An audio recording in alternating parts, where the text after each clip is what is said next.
In this corner, we got Filthy, fighting out of Front Royal, Virginia. Bitch, I put that shit on. Baby say she love my drill. As soon as I hop out the wheel, yo bitch gon' disappear. Welcome to the Filthy UFC 330 full card breakdown. We have a matchup of Islam Makhachev taking on Ian Garry in the main event. In the co-main event, we have Mackenzie Dern taking on Jillian Roberts. I'm going to start with those fights today first and then go through the rest of them. I feel like there's a lot more to talk about at the beginning. Also want to give you a recap of the last card. Now, I didn't have a prediction video. However, from the Discord, the people in there, they'll tell you we had 2 winners and 0 losers. Steven Asplin, that was a great fight. Also had Ty Miller by KO, TKO, or on points. Also had the over 2.5 in the Amanda Lemos fight versus Theonara. We had Diego Ferreira moneyline. We had Sal killed by KO, TKO, or submission. And then in the other one, we had Juliana Miller. We had the dog, Jose Montoya da Silva. I tried telling everybody I didn't think Sutherland was that good. We had Norgaze moneyline. We got that at a great price. Ty Miller and then Theonara moneyline. That was our second winner. Okay, let's get into Ian Garry versus Islam Makhachev. I do think that this could be a very great fight. I think Ian Garry is a little bit better in the stand-up, where, you know, Makhachev is a little better on the ground, of course. I think Garry has good jiu-jitsu, not elite jiu-jitsu. And I think that's going to be the difference in the fight. I think Islam will be able to get in the dominant positions, where I don't think he'll necessarily finish him. He could. But I do see where he could get in the dominant positions and Garry would just be okay with accepting the position instead of trying to get back up to his feet or do anything. I will say Ian Garry is a big body, and he is very big for 170. He's like 6'2" or so. Very big guy. He is hard to take down, but I still think Islam, you'd have to go with him. I don't necessarily agree with the odds, but give me Islam Makhachev, and I think he wins a close decision. Then in the co-main event, you have Mackenzie Dern taking on Jillian Robertson. Julian, she has really good submissions. A lot of the time when she fights, she will throw punches into a single or double leg. Mackenzie Dern, I think she's probably the best girl jiu-jitsu practitioner right now. She has the best guard out of all of the UFC fighters. I could see Julian maybe taking her down and getting in those dominant positions, but I think at some point, I think she'll get in trouble, whether it's on the ground or with the striking. I would have to favor Dern, and I think Dern will get it done, but I do think this is a very close fight. It could go either way. And the next one, you have Charles Johnson taking on Jose Ochoa. Ochoa, he is a bad matchup for Johnson, in my opinion. He throws a lot of volume where Johnson kind of looks for that one, KO shot. Charles Johnson, there's a lot to question with him.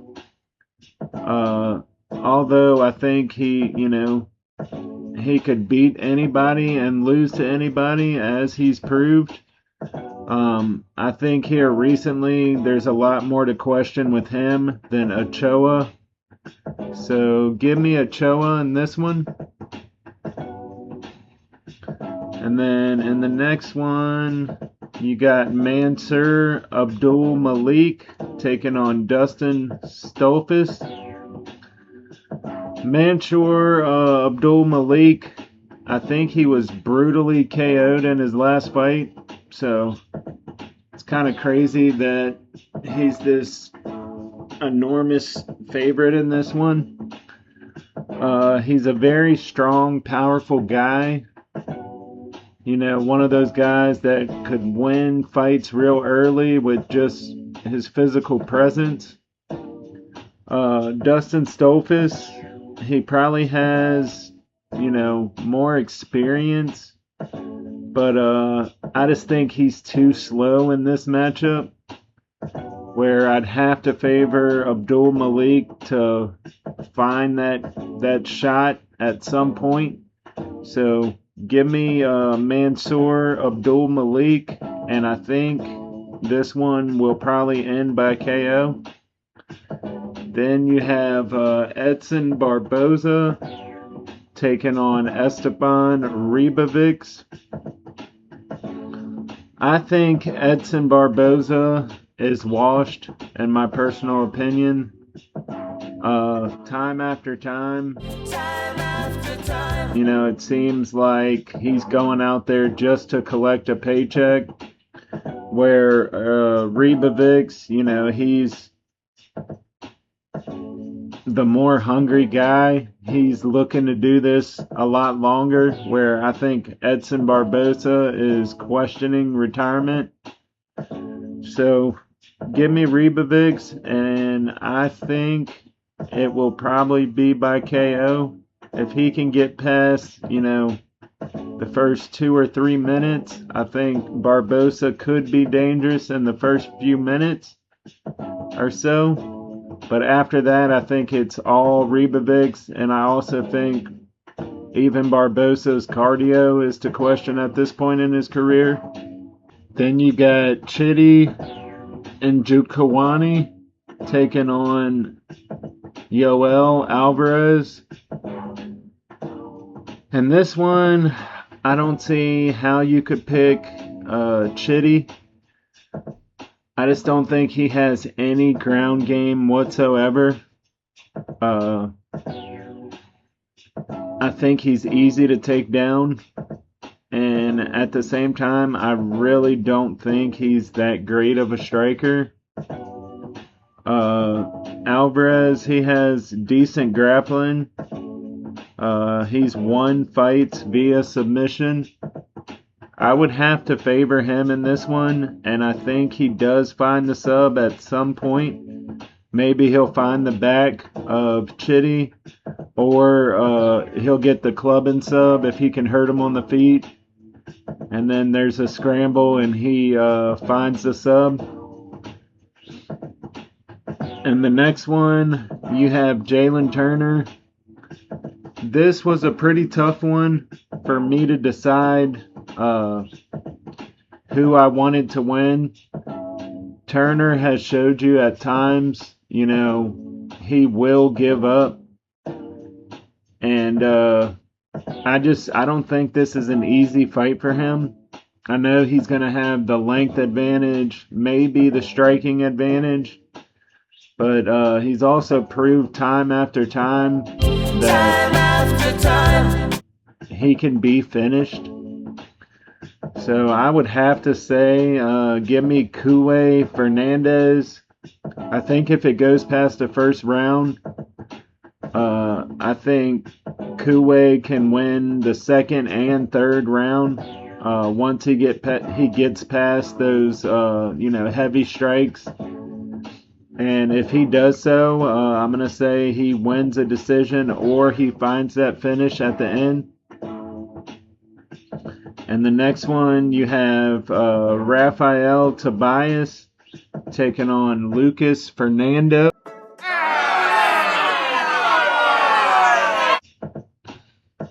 Rafael Tobias, he has not won a fight in the UFC yet. Not saying that's a terrible thing. He has faced some decent competition. Lucas Fernando, I believe he was a title holder in LFA, or he fought for the title, one or the other.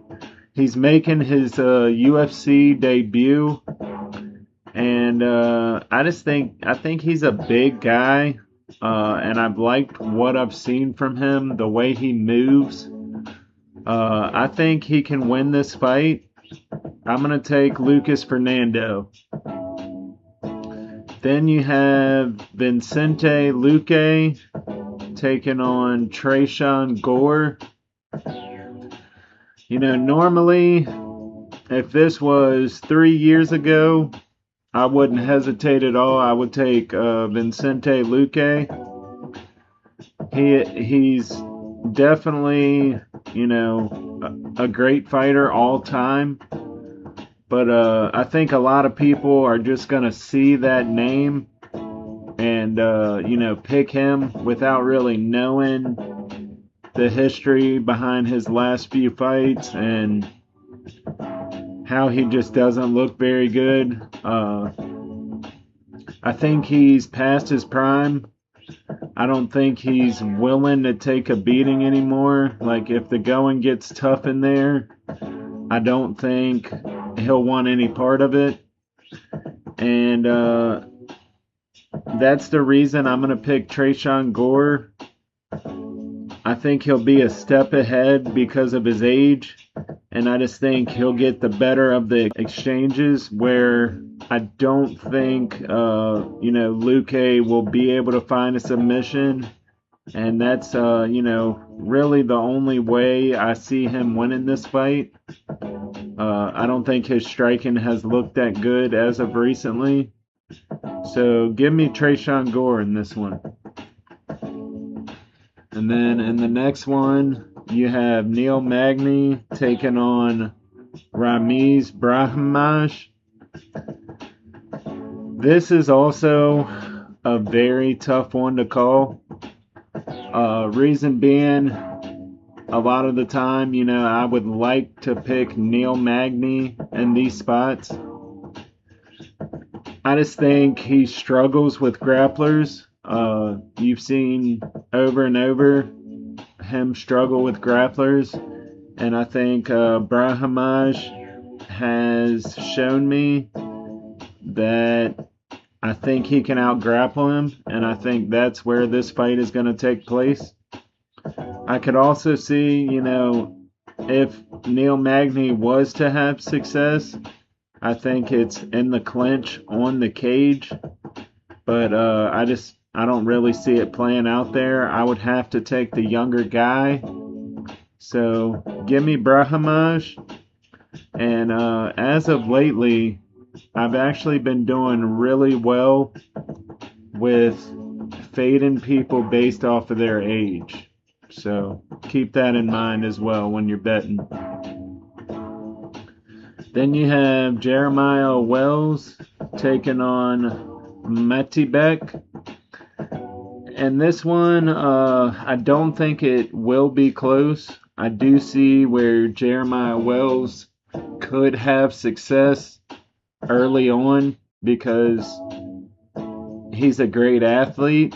But I think once all the excitement wears off and they realize, who the better fighter is, once there's some technicality involved into it, the sharper guy is going to win. And I think Mekdibek, I think this is a very good matchup with him as long as he can get past, that early chaos.